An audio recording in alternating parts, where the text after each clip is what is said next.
Right, guys, welcome along to the Burr podcast with me, your host, Owen Mallon, aka the Burr. But today I am joined with Glen Smith. Glen, thank you so much for coming along. What?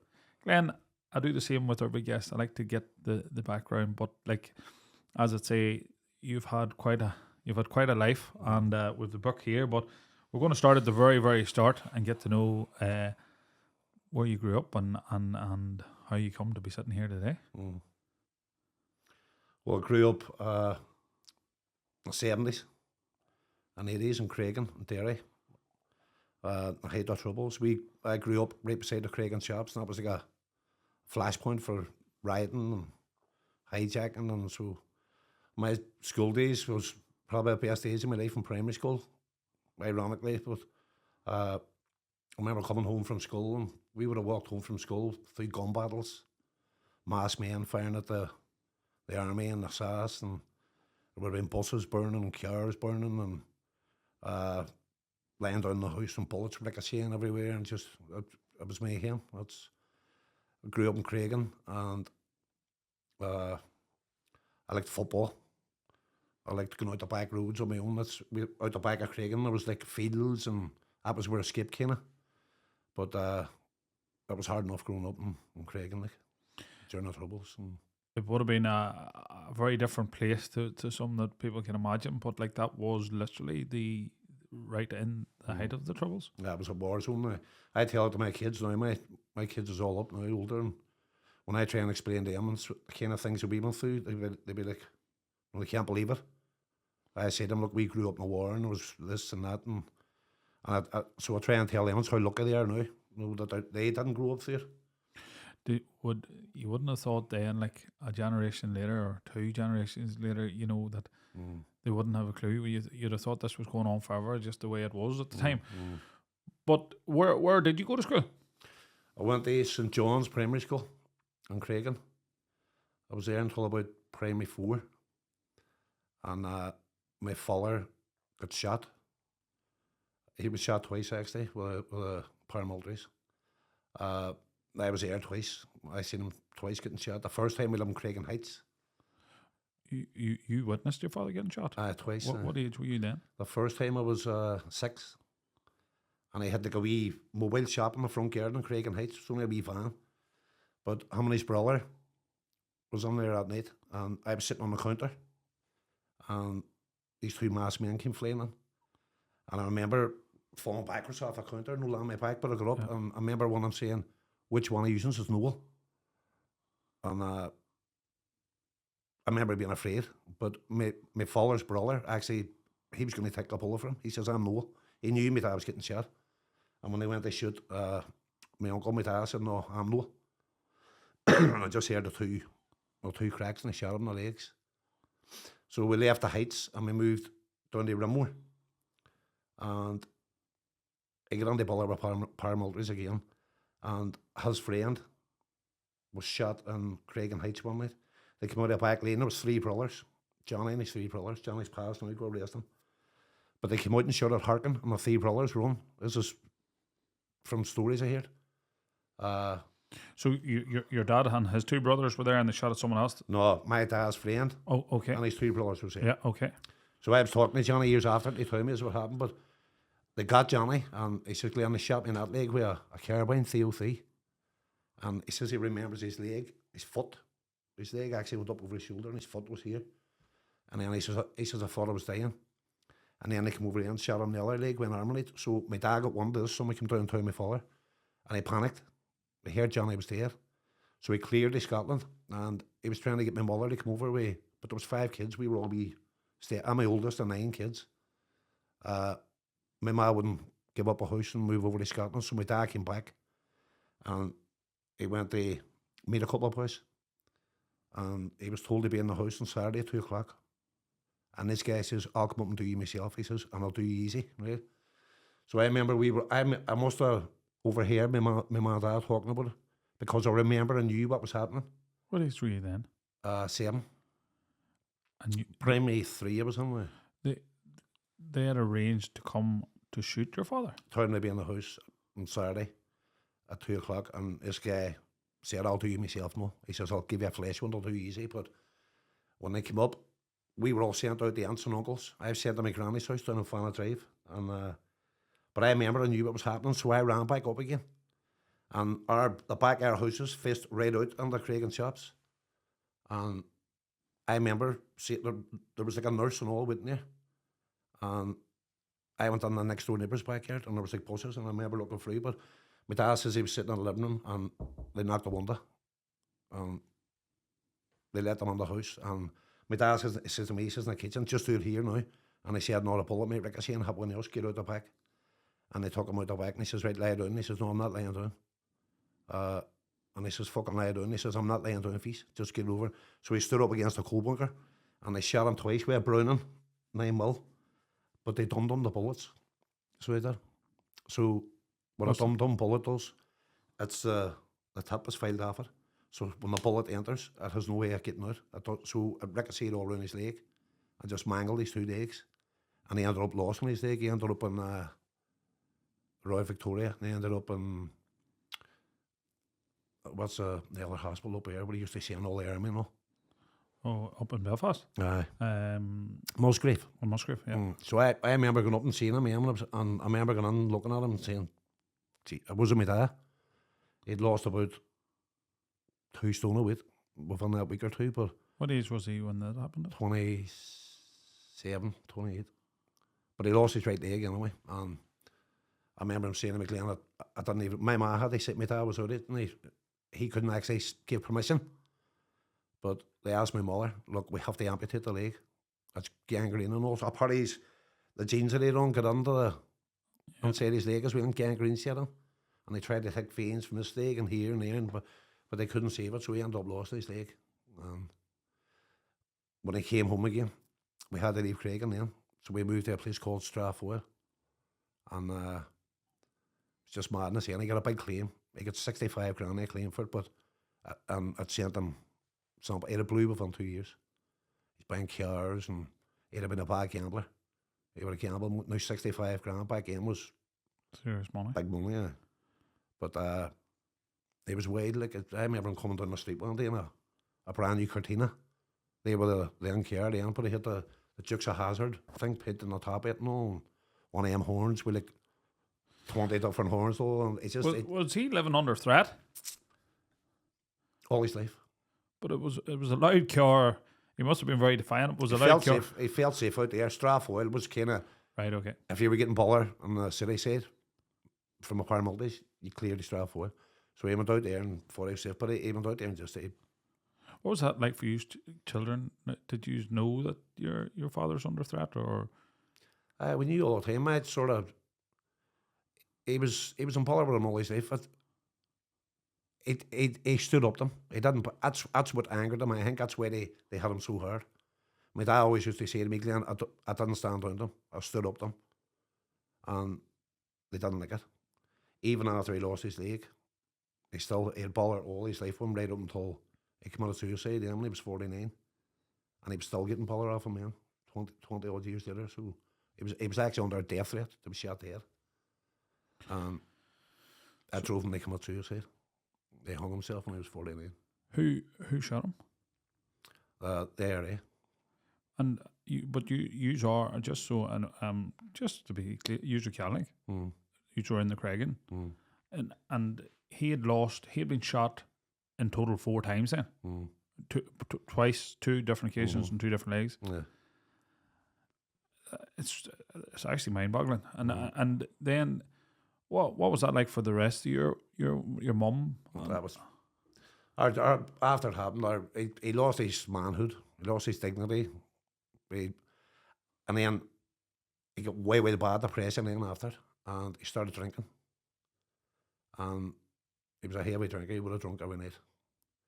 And I remember growing up and seeing the depression and watching him crying, and it just ruined his life. So that, and he was never the same after it. And he just got, over the years, he just got progressively worse. And he started taking drugs, and he started smoking dope, and he was drinking and drinking. It just spiraled out of control. So it ruined his life. I couldn't, and I couldn't believe to understand if that happened. Somebody, of course, it just. Must have been very traumatic for you at 7 years of age to see that. Like, Traumatic for us all. But my mother, I ended up, at the time he lost his leg, it was 5 years, I think. It was 5 years. Me, Tracy, Kaylee, Sarah, Noel.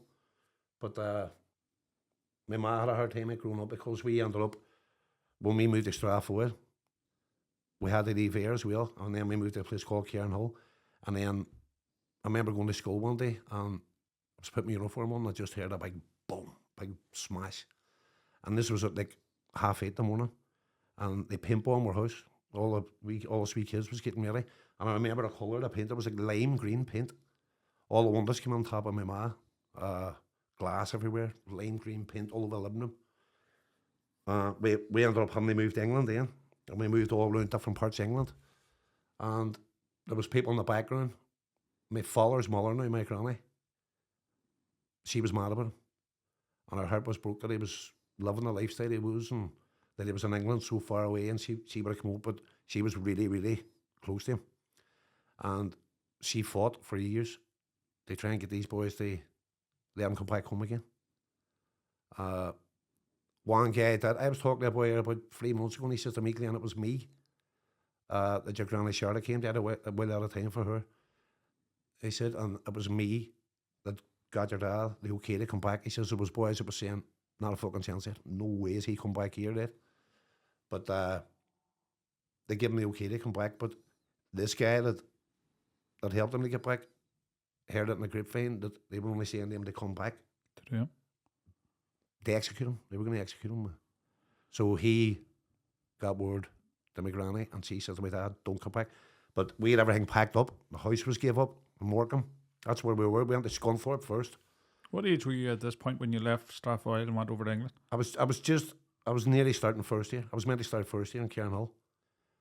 So I ended up starting high school and even over there we didn't fit in. We were Irish. And all I got was Paris and Pariat and Paris. This is the 80s, isn't it? Aye. They still had the no blacks, no Irish, no dogs. Mm-hmm. And what was that like then? What way were you getting on at school when you went over there? You just knew that you didn't fit in. No one knew it wasn't. No people heard your accent. They were, where are you from? And you were kind of, you just felt odd. And then did you just come back? We came back about 3 or 4 years later and moved to Limavady because it was mixed down there and my dad was safe down there. But he lost control down there. He met ones and that's when he started taking drugs, was in Limavady. Why was his life under threat? His life was under threat because when I was younger, nobody was sitting drunk, he would have said to me, we done this and we done that and blah, blah, blah. Antisocial behaviour, but he used to fight with the paramilitaries a while out as well. He had a whole lot of, so there was a lot of personal vendettas there against him. But it didn't get on. And then a certain thing happened, but I understand. That's sort of what I put in the book as well. As I've got older, I understand that we were in the height of troubles in Craigan, and there was boys dying from hunger strike, and there was a war going on, and my dad, maybe a couple of his mates were acting scallywags, don't mean. They weren't out helping or helping the community or this. So I understand the anger that these boys felt against one of their neighbours and residents that went the other way. Instead of standing the other way, community saying, right, we'll help him do this, and he went the other way, and he was annoying people just. Yeah, and I'm sorry to ask that, and just because a lot of people will be listening along, but it does give a very foundation to how your life started out. What effect did that have on you then, when you started getting older, becoming a teenager, coming back? What way were you as a cub? I couldn't wait to get out of the house. The minute I had 16, I was going. So it was. I was the eldest in the house, the eldest fella, and all his anger got directed at me. He would have been physically wild violent to me. And it seemed to be me that it was all focused on. Me and him didn't get on the house. And then I seen the way he was treating my mother. And he knew I didn't like him fat. So the minute I had 16, I was out of the house. I was gone, and I just fell in with the wrong crowd, as they say. And that's when my life of crime started, And when you say your life of crime, we'll move on more, and you've touched a lot of, obviously you've touched your whole life in the book, but the reason why I want to start there is to get an idea of, like, a lot of people going to understand, you've now grown up seeing extreme violence, gun, people shooting people. Your father's been very violent, physically violent, and, you know, what way would that, were you angry, or were you out just, what way did that leave you then, that when you were 16 you were out, and you started crime? What sort of crime? Started off petty sort that. I met a couple of boys, and they used to they were taking LSD and mushrooms and smoking grass and dope and things like that there. So I fell on them and stuff. And then it started off like down the town to my father stealing Levi jeans out of the shop and selling them for like a tenner or whatever. And then the first time I got sent away was to St. Pat's, and I was 16, and it was for stealing a bag of turf. I remember the prosecution saying, Your Honour, it's a bag of peat moss to the value of £1.50. Me and a couple of mates was on a friend's house, and his mum and dad was away, but there was no electric in the house. It went out or something. But me and a couple of muckers went up to a garden up there and took a bag of turf. And when the cops came in, they singled me out because I was known them. So went down and he says, look, just tell the truth, it was you, and you'll be out in 10 minutes. And I didn't get took to court, and I got a training school order, they called it then, 1 to 3 years. And then once, I remember going to St. Pat's and being all kind of... What is St. Pat's, and what do you mean the training school? Is that like a... It's like a borstal. For 1 to 3 years? 1 to 3 years. For stealing a bag of turf? Mm-hmm. And you had no prior criminal... I got on the puller for jeans. Stealing jeans out of a shop down the town. And then I remember one day there was like these wee things came out. They were like wee mini TVs. Yes. And I took one of them out of the shop, and I got caught for it. I was never good at crime. I got caught for everything I done. But I was getting the feeling that you weren't a prolific. No. You weren't very good at this. No. But then where is St. Pat's at? It's on the Glen Road in Belfast. Right. And then that was at the end. I went up there, and it's a different breed up there, a criminal. And it was all wee joyriders, robbers, and that's... I fell in my image, just everything went mad then. So in the effort, and we've often seen this, in the effort of punishment, it's made you a more prolific criminal because you're being introduced to new ways to do things, people telling you that this is this, and I'm sure they're glamorizing it. You're still, only 16, 17 at this point. How long did you spend in? Not long. See all my life, see anybody puts me somewhere from I was a wee boy. Even getting ball in the house, my first instinct was to run all the time. So when I went on to St. Pat's, it was you were fenced in or locked in. You could walk out of the place. So a couple of guys that I knew from Belfast, they lived across the street, just across the dual carriageway. So every weekend after we're done on a Friday, we just to clear. And I was running about Belfast and picking drugs, joyriding. Getting out of the car. I was now, even after all but I'm free, I was still way naive when I was 16. I was like a couple of years in my father, I was like a wee farmer. That's what I was a country boy. So when I went up and seen all this going on, joyriding and burglaries and robberies and cash vans, and I was like, what the fuck's We're still in the height of the troubles, but here, aren't we? Aye. This is the mid-80s now. Okay. Late 80s now. Late 80s, right, yeah. 89 maybe. Okay. But Belfast was dangerous then as well. So you had to watch where you went and who you went with. But the crimes you're talking about, at the time, paramilitaries would have punished people carrying that. They would have carried, as they had called it, in-house justice. So, you get caught stealing a car or you get caught and kneecapping was their go-to. So, or a punishment bitten. You were very much coming down the same sort of path here. History's repeating itself, and we've always seen this. Now, when I look back as well, I say to myself, some wee boys grew up in the house listening to their dad bragging about his job and maybe getting a promotion or something like that. Some guys grew up in a house with Republicans and they end up being Republican minded. Loyalism, they end up being... But I grew up listening to my dad and his mates sitting drinking and boasting and bragging about crime and jobs he done. And so now when I think I must have been looking and going, you know, these boys is great and they done that, they done this. And so I think that was sort of on me. When I had 16, 17, I went up there and I says, right, I'm going to do this. And then what happened then? You're running across the dual carriageway to these boys. Are you stealing cars and taking drugs with them? You would have just, I didn't know how to steal a car. They were stealing the cars and we'd have drove the cars up Andy St. Pat's and spun about on there, no tempting the staff and all. Just running wild. But when you got caught, you knew there was nothing. You had like a free license to do any amount of crime you wanted because, see, when you got caught and sent back, you got no time added on. There was no extra time added on to your thing. You were doing a 1 day free and that was it. So it was like a free license to go out and go crazy. But I kept running and getting caught, coming back, running, coming back. And I ended up that they had to take me back to court. And they had to say to the judge, look, we can't control him. He's a bad influence on the other residents and we can't control him. So they put me in St. Pat's. Or they put me in Highbank, sorry. Highbank. So now this is a secured youth offenders prison. And what age were you then when you went in there? I think it was about 17, coming 18 maybe.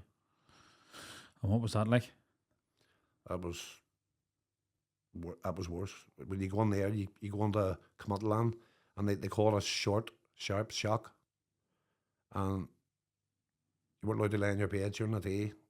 Yeah, they polished floors. They made you polish bins, you know, the old metal bins.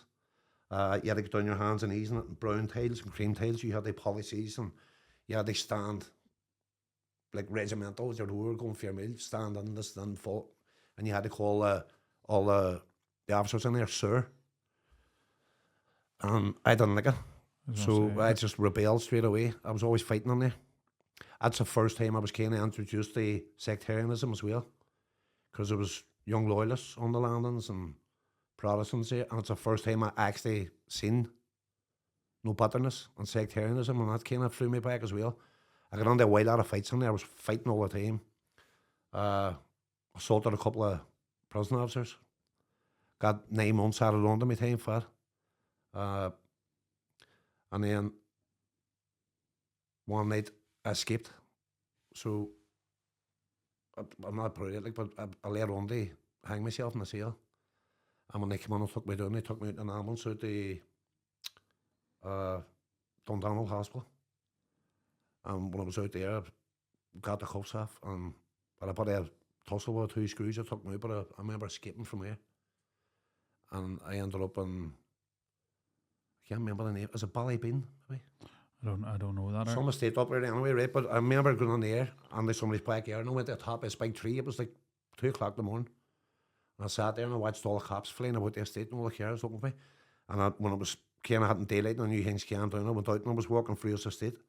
And I seen this boy getting on their taxi and he was all, I says, can you help me? And I escaped from her. And he says, where you from, kid? I says, there. He says, get on that fucking car. He says, don't be telling anybody. He said, so he drove me into town. And from being on the run in St. Pat's, I knew people in Andytown. So I went straight up there, and stayed up there. How long? So tell me this.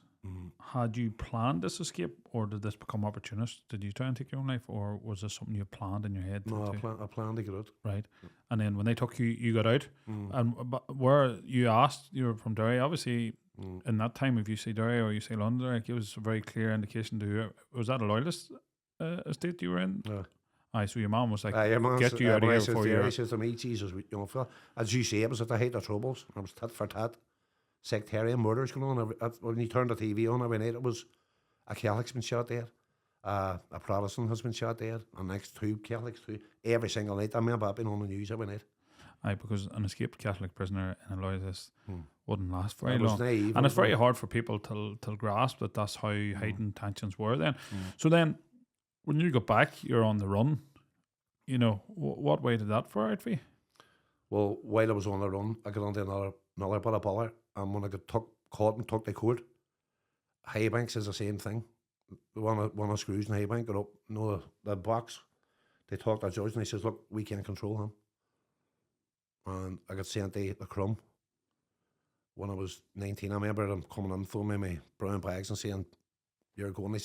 They says I was a bad influence again. I was crazy. Nova Screw was saying to me, did you do that? You're meant to say, yes, sir. I was going, aye. And he was saying, what did you say? I says, aye. And he was saying, you call me sir. I was saying, fuck off. I'm not calling you fucking sir. So they were charging me. There's a thing in prisons called an adjudication. That's like this. If you come on the fence, they write you out a charge sheet. Like refusing a direct order. If you get into a fight, found abusive language. Anyway. So they could take remission off you. And so say if you got 18 months, you only done 9 yet, and you were out for that 9 license, right? But if you get into trouble in there, the governor had the power to add time on so they could take remission off you. And I remember having a 2-year sentence, and I was only meant to do 12 months. But I ended up doing the full 2 years. And then an 18-month sentence, and I ended up doing the full 18 months as well. And was this in the Crumb you done? I done the 18 months, and every sentence I got, I done a full sentence because I wouldn't comply. I was getting... They were bringing me... They actually... Now when I think about it too, it wasn't right what they done. They actually mentally tortured me in Highbank because they were charging me maybe 3 or 4 times a day. And you get tucked down to the punishment block, right? Tucked in front of the governor. He would give you 3 days CC, that's cellular confinement and isolation, right? And all you got was a wee puss pot and a Bible. You had no reading materials, no letters, no phone calls, no tobacco.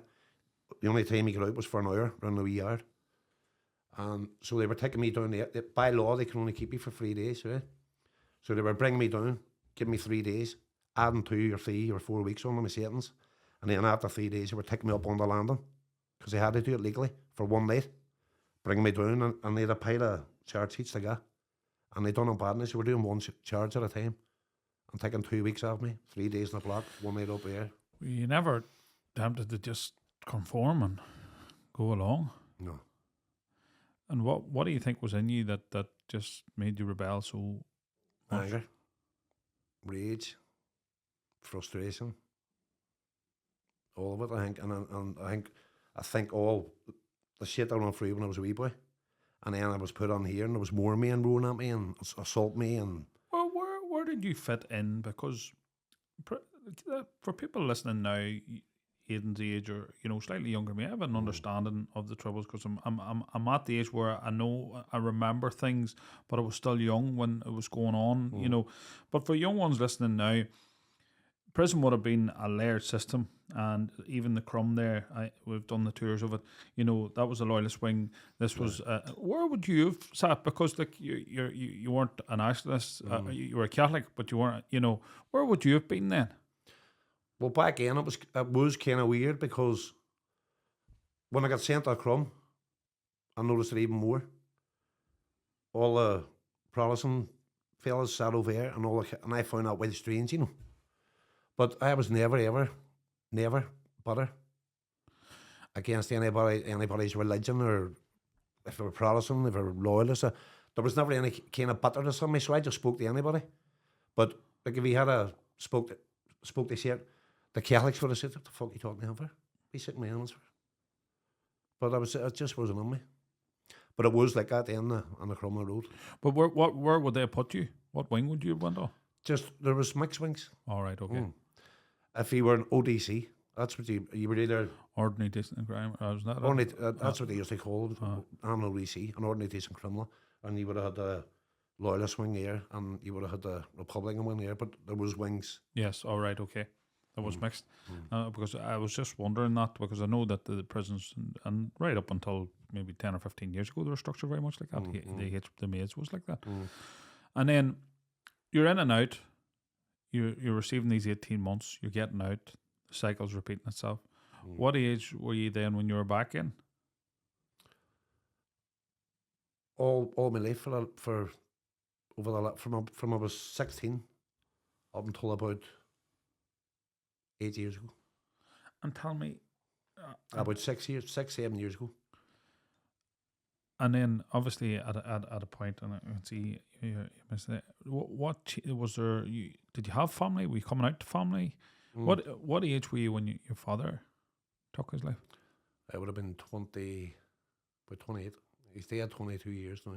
I'm 50, so. And what way was that for you? Because I know you've had from even listening to you, you've had a mixed feelings towards your father, the young boy looking up to him, him being great. What way was that? I knew he was going to do it. See, about, he ended up, he burnt all his bridges, even his family. He burnt, and he ended up out in a wee house on top of a mountain in the middle of nowhere in Donegal.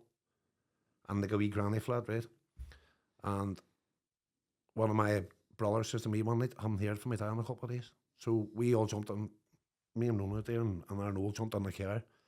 And on the way out, we got tobacco and fags and bacon and bread. He went through all that, but he had his good side. See if he'd seen a homeless person in the street, my dad would have brought him up to the house and given him a dinner and a bath. And if he seen a wee dog, a wee stray dog, he'd have brought it home and kept it. He would have done me things like, he would have sent down for like a tenner worth of sweets and divided them all into wee bowls. And we called it film and sweets night. So we used to put a movie on, no it is good size, but now when I think about it, he had way bad mental health. And I blame the shooting for that there. But when I knew he was going to take his life because he had nowhere left to turn, and he started talking about it. So that night when we went down, I knocked the door and I juked on the window and I seen him sitting writing something at the kitchen table. And he freaked out, came in, and I seen him grabbing it. And he'd only one leg, so I seen him hopping, no round. I said, what was that he had? So when I went in, put the stuff out, and I went in the bedroom like that. I don't know, I lifted the mattress and I seen the book. And I started reading it, and it was his suicide letter. And ironically, it was addressed to me. This is to me that he treated the worst out of everybody. To my big son Glen, who I love with all my heart, no matter what. And he just explained that he can't do it no more, and he's living in hell. But we talked about it. We brought him up, back up to Derry, but we couldn't stay with him 24/7. And then me and Rona was living on Salem Road, and I remember I knocked on the door one day, and it was my 3 sisters. And I door open there, and I knew by the look of their face what happened. So it's just my dad's there. What you've been in and out of prison all your life at this point. You've met Rona. You've had children at this point, have you? What did anything change when you had your kids? No. I literally got progressively worse over the years. So it did. But the ante's upped because you know now the more you've done, the next time you're caught, more time. But my sentences just kept getting bigger and bigger. Went from 6 months to 12 months, 2 years, 4 years. And then the last sentence I got was 8. What was it for? That was for robbery. What was it? Armed robbery or was it? No, it was for a safe. So I was caught taking a safe out of somewhere. And I got 8 years for it. 4 in, 4 out. That's a long time for was there violence or was there? No. It was just your sheer criminal record? Yeah. And where was the safe at? County Down. It must have been what it contained in it must have been expensive if it increased the time. Yeah. It was not. It was because of my record. If you keep offending, they've no choice but to up your sentence. Like if I got the stage, anything I was doing, it was straight to Crown Court. And a lot of people listening now, we're here, Glenn, to talk about, and we're given the background for the simple reason we don't want to glorify. You're a prolific criminal, and people want them off the street. You know, you know, like you were coming out to do that again. We, you know, anybody watching this will be like, and that's rightfully so. What changed then? What, because if the children and meeting Rona, you know, and I'm not judging that. Nobody. What you just told us that you endured as a child, if anybody's sitting here watching this judging, I don't know how they can, because that is actually horrific. Mm.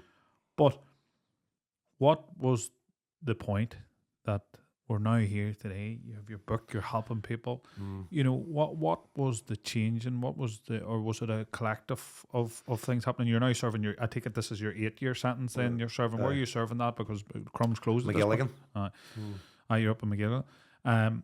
What then changed? Honestly, a couple of things.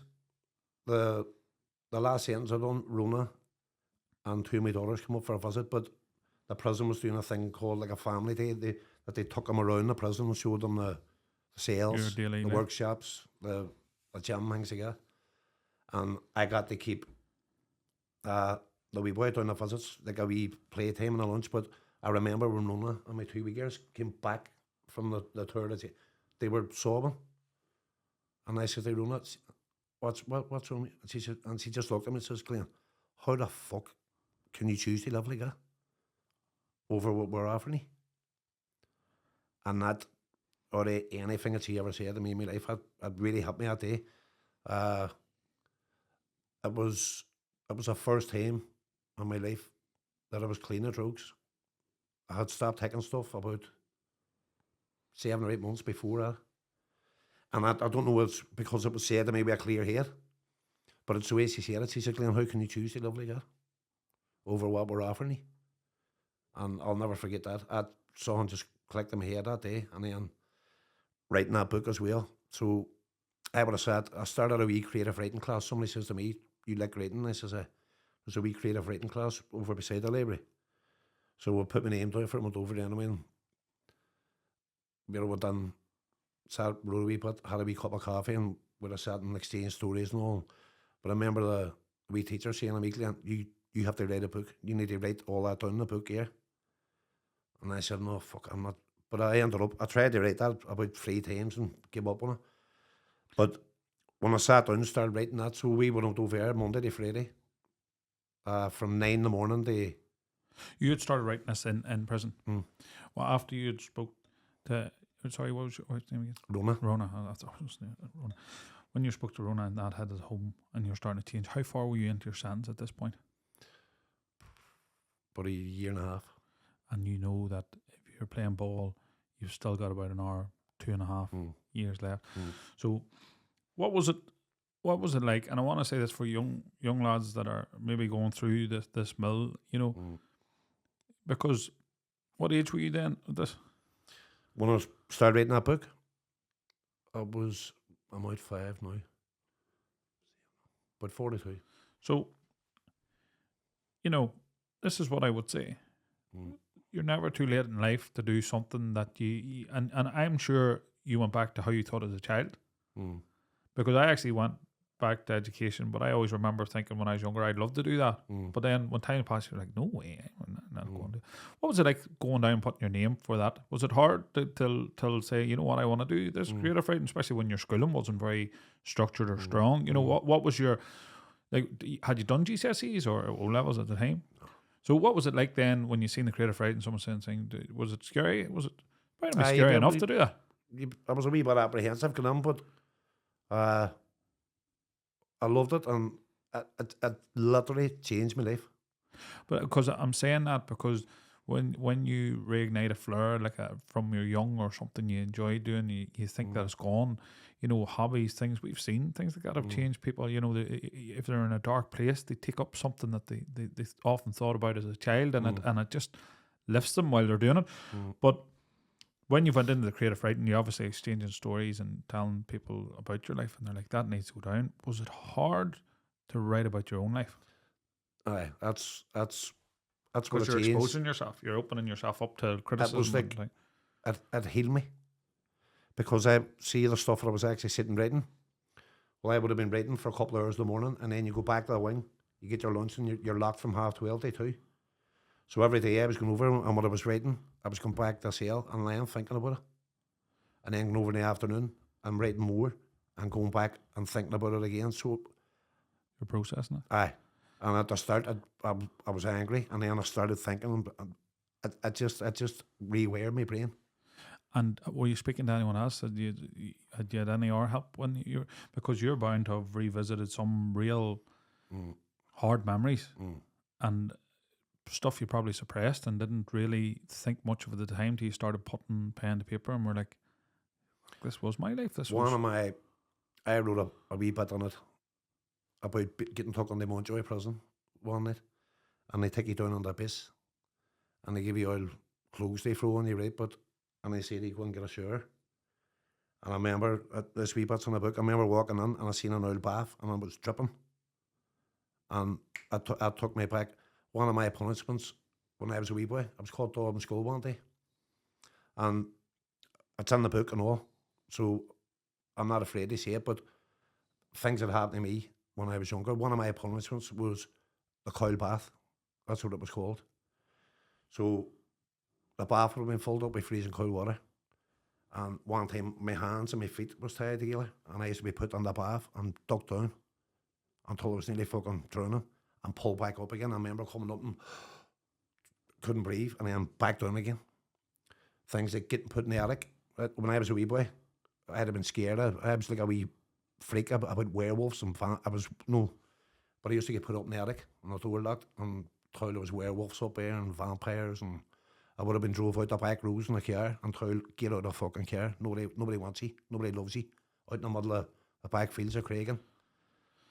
That was a kind of punishments I got. So I had to write all that down in the book and then go back to the cell and sit down and fucking analyse it all just, and I says, right, hold on, the fuck. I have to stop this. Because when you're writing it, you're reliving it. But that's actually horrific. And I'm sure you're only giving us a slight. I know the book gives a much more, but it does help to sort of understand some of the life. But so when you started writing that, and you had Rona, you had that chat, had you it firmly in your mind that this is the last time? That's it. I think now that I'm older, and I look back, I started taking drugs and drinking. They fucking blank all this out. I couldn't deal with it. I know that now, that I'm older, and I know about addiction, and I know about childhood trauma, and I know about psychological abuse and physical abuse, and I know that now. I didn't know it then. I was that far gone. Had you any other help, or was this all self-healing? Was it the writing, and had you spoke to anyone else? Nah, I tried counselling once, but it wasn't for me. It's just like same thing, sitting talking to somebody about all that after an hour, and I just couldn't deal with it. It left me worse. And look, listen, I'm a big advocate for people seeing ones, but I also understand that it's not for everyone. And sometimes actually what happens a lot, and especially when people are very, very angry, is if they don't gel with the person they're talking to, then they immediately give up on it. And I always say, look, listen, and it's the more I've learned about this, and I'd be very wary of giving out mental health advice. You have all these people giving advice, and it's a very, very minefield, because it needs to be studied for years, and you need to know what you're doing before you give it full. But we can give advice on things that we know that would work for the type of people that we are. And speaking to someone didn't work for you, but getting it out of your head, getting it written down, you were talking, but you were talking to yourself in a way, and sometimes you got to relive that trauma to get it out. And it almost seems like for you it was a way of, I want it out of my head and I want it down on paper, that to make a fresh start when but I would have been we visits, we family coming up and visits in. I started talking about it. I never really spoke about all the stuff. I kind of me, I kept it all in, I think. Yeah. And that's what happened. But I started talking about it, and that helped as well. No one family were coming to see me. Did they see a change in you? Even the screws in the jail was kind of looking at me after maybe when I became consistent. The screws even was looking at me. I was actually a lunatic, and I was fighting all the time. I wouldn't take orders, and the screws were afraid of me. And the jail, that's being honest with you, I know they were. I spent most of my time in the block, locked in isolation, 24-hour lockup, all my sentences. But I seen screws kind of looking at me, and then they were saying, Glen, what the fuck, what's going on with me? No. And then they started treating me different then. And then see at the end of I done level 1, 2 and 3 creative writing. And at the end of that, the wee teacher says, "Would you stay on as a mentor? No, for other fellas coming in." And that's when I seen the power that words have, the power of written word. They change young fellas because this wee guy, maybe you seen a wee Belfast boy, maybe 23 or something walking on. No, what's this in here? And no, shoulders up, and I seen one and sit down. So my job there would have been to learn them about the computer, and they sit and say, right. They used to say, "Well, what read about?" I said, "Just read a wee bit about who you are and where." And it was the same story. All the wee boys coming in, no wee hard men, and they started writing about their life, about their man and dads, their childhood, their addiction problems, their crime, and this and that, mental health problems, taking antidepressants, taking this. But see, after about, and I swear to God, I actually witnessed this with my own eyes. See, after 2 weeks, 3 weeks, 4 weeks, you seen them relaxing. You seen a different look in their eyes, and you seen them talking and being more open, and it changed them sort of. But are you now, is your sentence finished? Are you back in a capacity till working in the prison, or is this towards the end of your sentence you're helping other prisoners? No, they're Prison Arts Foundation now is based in Belfast, right? Yeah. It's a guy called Fred Caulfield. What's the name of it? The Prison Arts Foundation. The Prison Arts Foundation, yeah. Because I have actually heard it. We have spoke to McGill about having some current prisoners on the pod in a hope that we can give a different side of what they do is unbelievable, right? So it's very innovative now. They're getting very, very. They're learning that people like you. They've tried everything. Aye. They tried the big sharp punishments, heavy crimes, and America's number one for this. They've realised that incarceration isn't a cure itself. That massive sentences, yes, as it may be, it hasn't actually, even having a massive sentence for certain crimes hasn't pulled people away from doing it. I'm a massive believer now because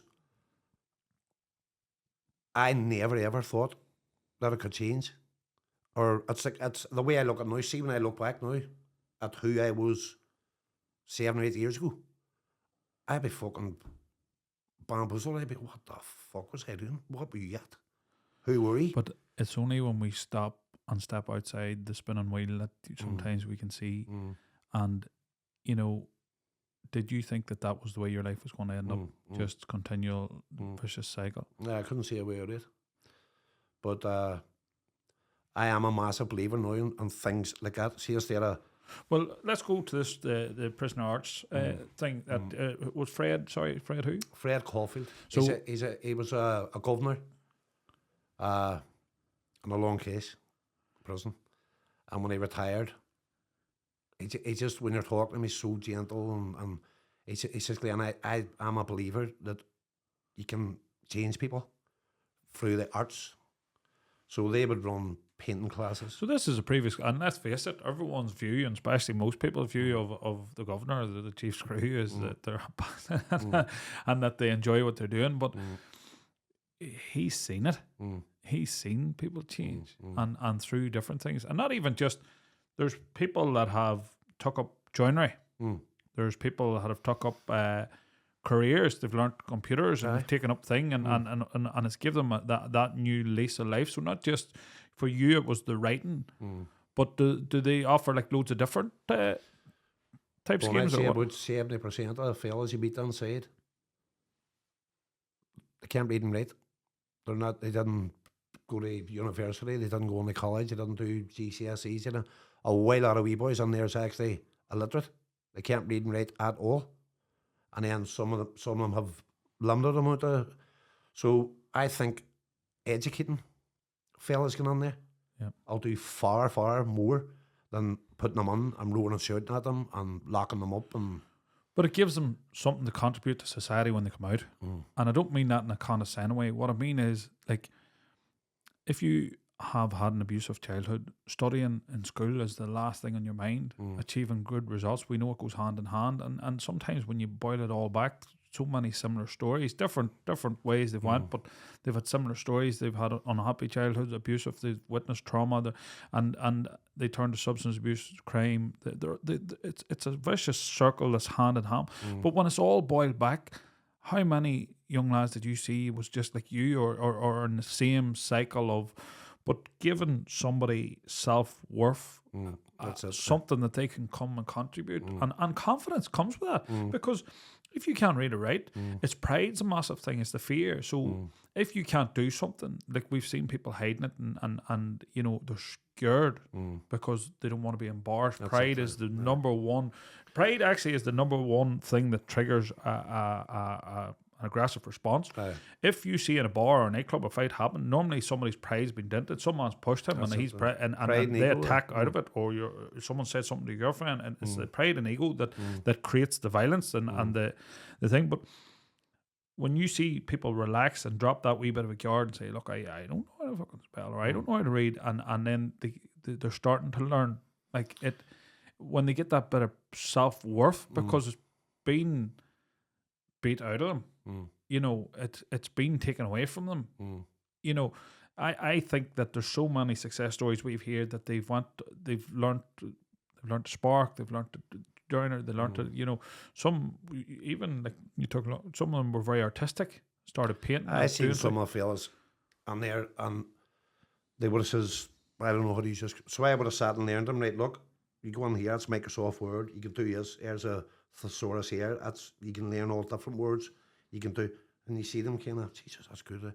And then see when they were writing their wee stories, them were reading them out, see when you praised them a wee bit, you seen them kind of, because a while later, I was older then, I was in my 40s, and when I got clean and I started changing things, when I seen these, it fucking made me well sad, so it just made me sad, because I seen it, they're all same, you hear also, broken families, started running about with wrong people, started taking drugs, but see when you brought them on and you learned, and then you give them a wee bit of praise, it was beautiful to see, you know, the change in them, and then they started entering wee competitions, like there's a thing called the Kessler Award, and I seen wee boys saying the way, they would have maybe a wee rap, or a poem, or a wee short story or something like that, but see when the results came back, this class, it was run by a girl from Derry called Pamela Brown, right? She was a creative writing teacher.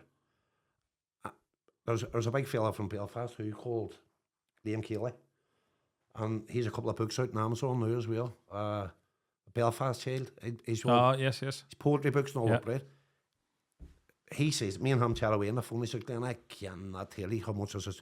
See, they still interact with prisoners on release. Yes. So there's prisoners that get out, and they link in with prison arts now, and they still enter stuff, competitions, they take them away to art exhibitions, they do this, they get them grants, and they're just changing people's lives, left, right and centre, but... and how, right, if you're in this cycle, and how do you reach out to? Is it in all the prisons? Does that scheme run through them, or is it just in McGilligan? Well, what Fred tried to do, he says, what the plan is, grab them when they're inside, get them to an art class, get them to pottery, get them to music, get them to creative writing, right? And then once they're due release, say to them, right, look, here we are, we're in Belfast. They're trying to get one started now down in Derry.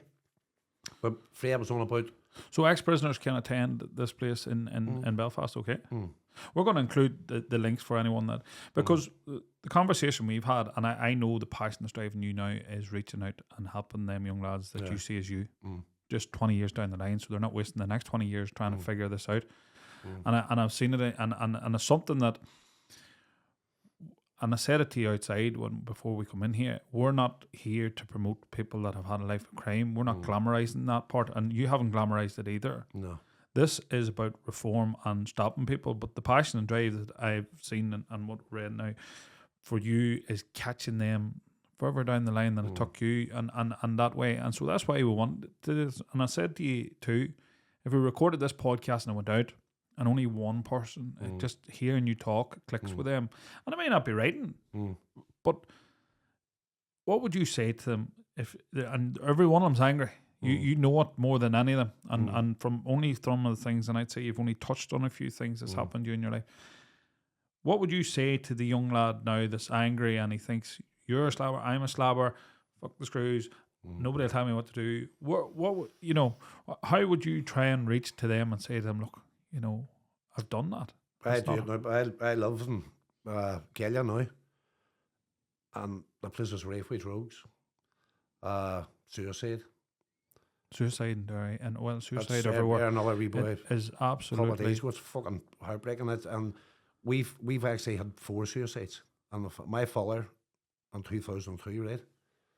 And then my wee sister Kaylee, him and her was like that. See, no matter where he went, she followed him. If he moved to England, she was away to England. If he moved to Portrush, she gave up everything. She's crazy about him. Kaylee committed suicide in 2010. And then How long after your father? 8 years after. So she literally followed him to the grave, right? But she had 3 wee kids.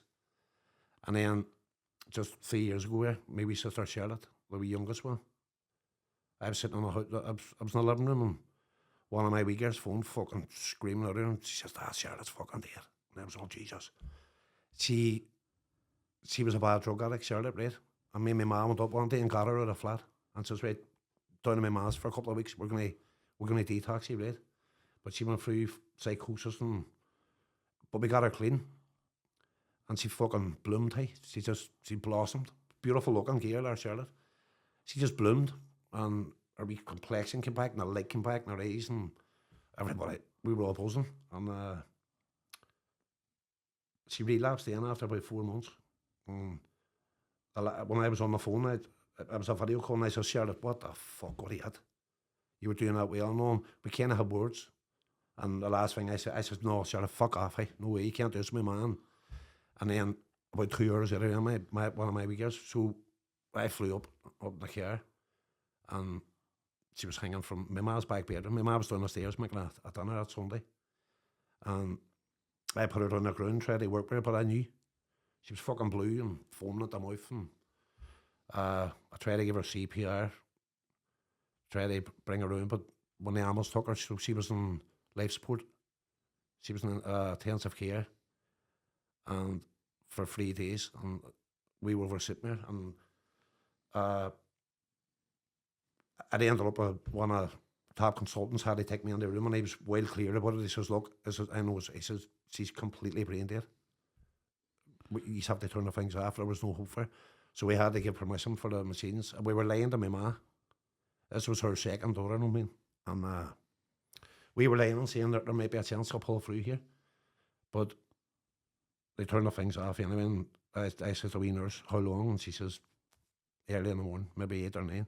So I had to sit and watch our Charlotte's fucking stats dropping by the hour, 48 over 20, 30 over this, and just held her wee hand when she died.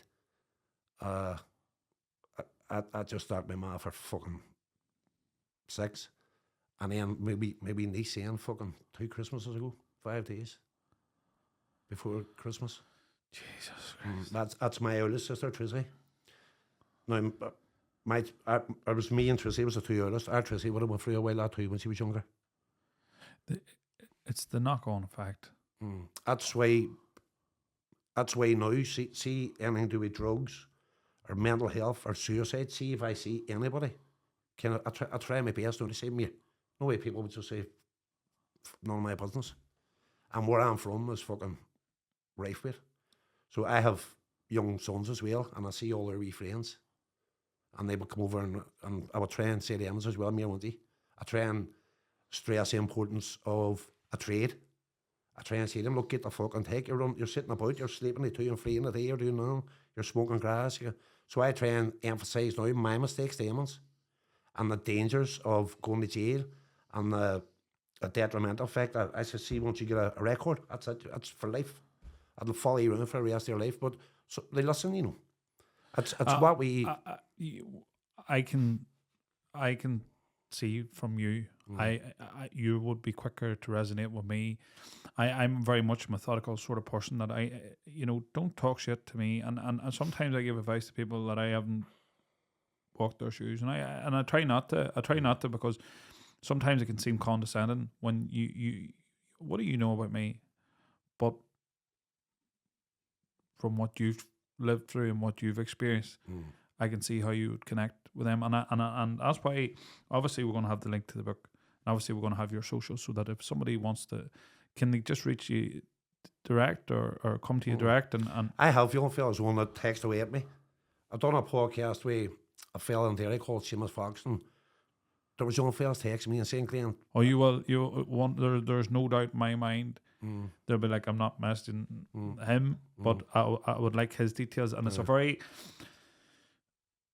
and this is what's lovely and nice about this is we'll never know this and we don't need to know this, but when people experience some of them things and they're maybe not ready, but they're on the cusp of being ready to listen to something, we find that they'll be listening to the podcast because that type of podcast, they maybe know you and they maybe know this, and they're maybe grasping now and they listen and they're on the outside listening. They're not getting involved. They're not coming up with things, but they might just turn around and say, you know what, I can talk to him. You know, I can have a word with him and see if this can help me.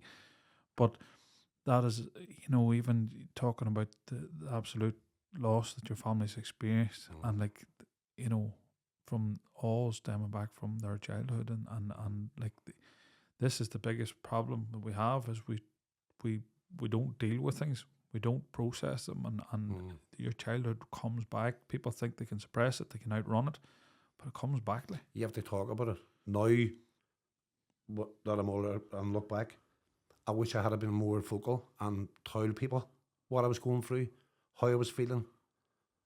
But could you have?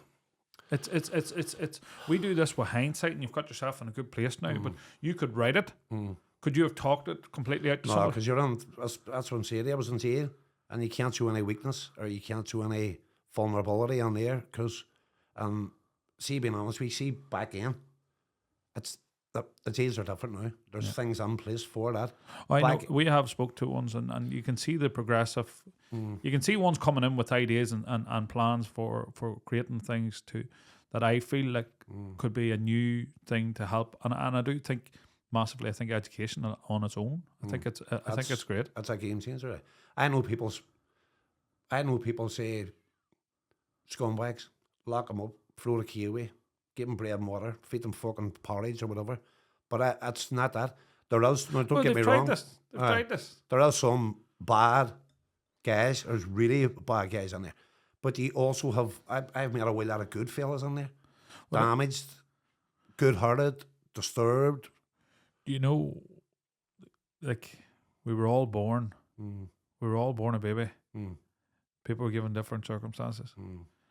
I don't think everyone was born. Sometimes I think people were born with evil, right? And there's evil people in this world. But sometimes I think good people have done bad things because bad things have been done to good people. And babies have been, you know, they're all born with innocent babies.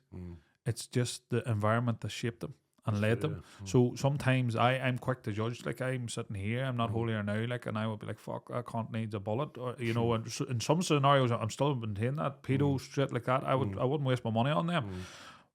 But, you know, and I can't remember even who it was said, show me the prisoners and I'll show you your society. Absolutely. And if we just turn our back and be like, fuck them, you know, it's just get them off the same or worse. And it's not working, just saying, give them more time, lock them up. It's not. It's a broken system. It is.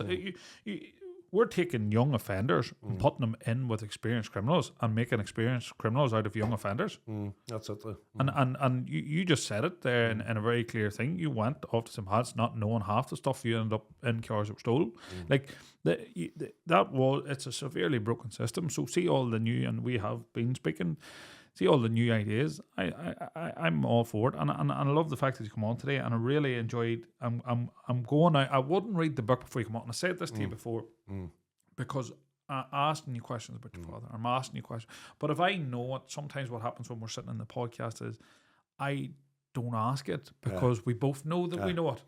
So I'm looking forward to now going away and reading it and getting a more clear insight. But like, to anyone sitting out there, this is a man that was life in crime, and now you have a published book. You must feel incredibly proud. It's not all doom and gloom, by the way. No, and I get that, because even there, even when you say it, there's some lighthearted, especially when we're having the crack, and I get that.